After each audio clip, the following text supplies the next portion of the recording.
बहुत बहुत स्वागत है जी आप सभी का हमारे चैनल पर। तो चेन्नई सुपर किंग्स बनाम राजस्थान रॉयल्स का जो मुकाबला था वो खत्म हो गया और राजस्थान रॉयल्स ने उस मुकाबले को जीत करके इस आईपीएल सीजन की अपनी पहली जीत जो है दर्ज कर ली है।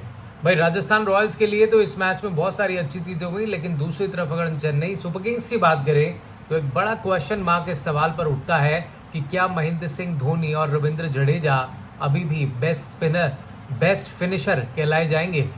जहां आखिरी ओवर में 19 रनों की दरकार थी और सभी की निगाहें चेन्नई के फैंस की महेंद्र सिंह धोनी के बल्ले की तरफ थी कि क्या महेंद्र सिंह धोनी इस ओवर में वो फिनिश कर देंगे, लेकिन एक बार फिर महेंद्र सिंह धोनी माही आपके वो मैच फिनिश नहीं कर पाए।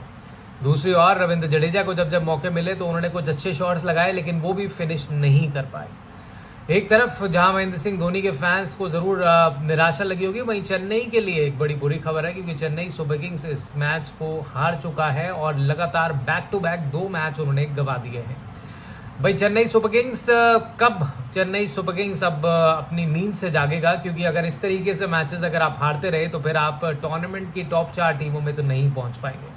बहुत ज्यादा निराश किया चेन्नई सुपर किंग्स के बल्लेबाजों ने, स्पेशली क्योंकि एक ही बल्लेबाज सिर्फ ऋतुराज गायकवाड़ मुझे लग रहा है इस सीजन में चेन्नई के लिए अच्छा परफॉर्मेंस कर रहा है, क्योंकि बाकी बल्लेबाजों के रन ही नहीं आ रहे हैं। रचिन रविंद्र आज जरूर नहीं रन बनाए, लेकिन उसके अलावा अगर आप देखें तो कितना slow start Chennai super Kings का इस मैच में था।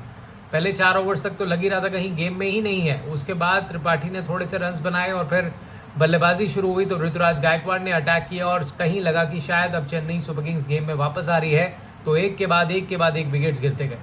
हमने देखा दीपक हुड्डा को पिछले मैच में खिलाया था, उन्होंने परफॉर्म नहीं किया, तो विजय शंकर को लेकर के आए तो उनके बल्ले से एक छक्का आया, लेकिन वो भी फिर वापस पवेलियन लौट गया। और इसके अलावा भी अगर आप देखें तो इस टीम में जितने भी खिलाड़ी खेले, अगर हम शिवम दुबे की बात करें एज एन इम्पैक्ट प्लेयर उनको उतारा, वो भी परफॉर्म नहीं कर पाए।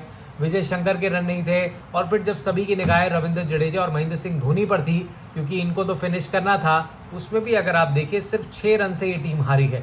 तो कमी कहाँ रहेगी? कमी ये रह गई कि आपको आखिरी ओवर में 19 रन बचाने ही नहीं थे, आपको आखिरी ओवर में 20 रन बचाने ही नहीं थे।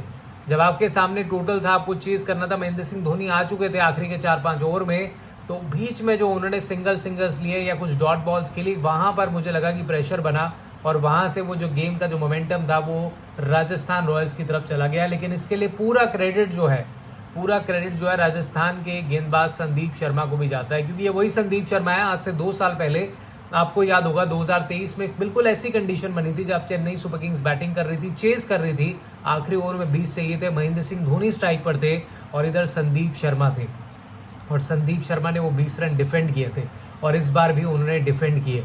तारीफ है यहाँ पर कप्तान की, राजस्थान रॉयल्स के जो कप्तान रियान पराग है कि उन्होंने आखिरी ओवर जो है संदीप शर्मा से कराया, जबकि वो कराज जोफ्रा आर्चर से भी सकते थे जिन्होंने 3 ओवर में सिर्फ 13 रन दिए थे और 1 विकेट मिला था। लेकिन एक बार फिर बता दिया संदीप शर्मा ने कि भाई डेथ ओवर स्पेशलिस्ट हैं, प्रेशर गेम में किस तरीके से टीम को जिताना है वो उन्होंने एक बार फिर करके दिखाया। लेकिन बड़ा सवाल यही उठता है कि क्या महेंद्र सिंह धोनी में अब वो बात नहीं रही, क्या वो बेस्ट फिनिशर नहीं रहे?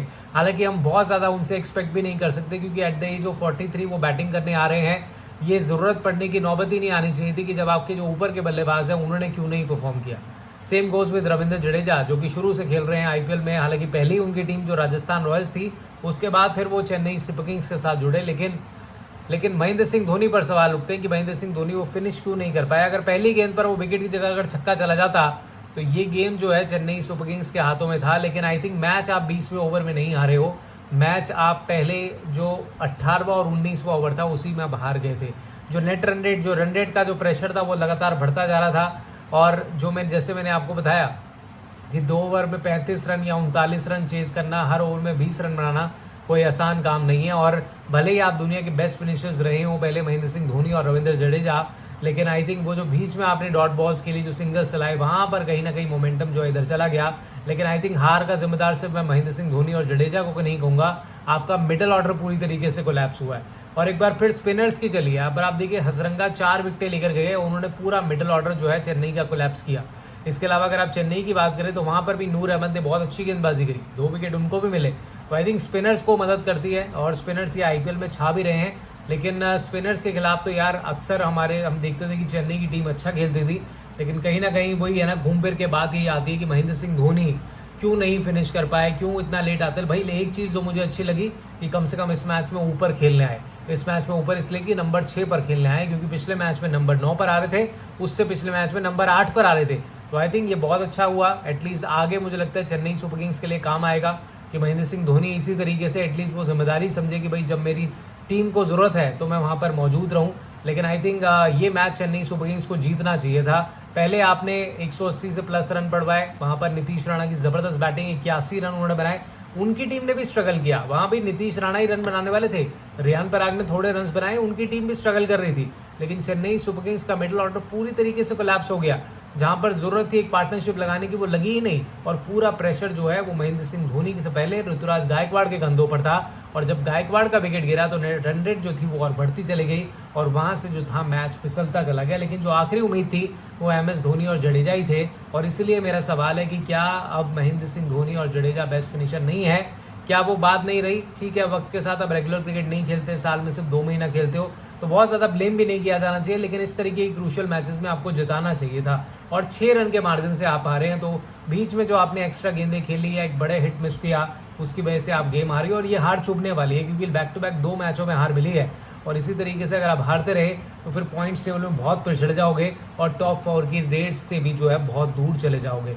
फिलहाल आपको क्या लगता है कि इस मैच में क्या टर्निंग पॉइंट था? मेरे हिसाब से टर्निंग पॉइंट तो आई थिंक 17वें-18वें ओवर में ही हो गया था। लेकिन आखिरी ओवर में संदीप शर्मा को जो आपने गेंद दबाई, वो आई थिंक बहुत सही डिसीजन था। और संदीप शर्मा ने ये भी बता दिया कि अभी भी उनके अंदर कितना क्रिकेट बाकी है, चाहे सामने महेंद्र सिंह धोनी हो या दुनिया का कोई भी बल्लेबाज हो, वो अपनी टीम को मैच जिता के रहेंगे। तो भाई क्रेडिट है संदीप शर्मा को, क्रेडिट है रियान पराग को, और मस्ट विन गेम थी राजस्थान रॉयल्स के लिए, क्योंकि 2 मैच हार चुके थे, उनको भी गेम में वापस आना था। इस जीत के पास 9वें नंबर पर आ गए पॉइंट्स टेबल में।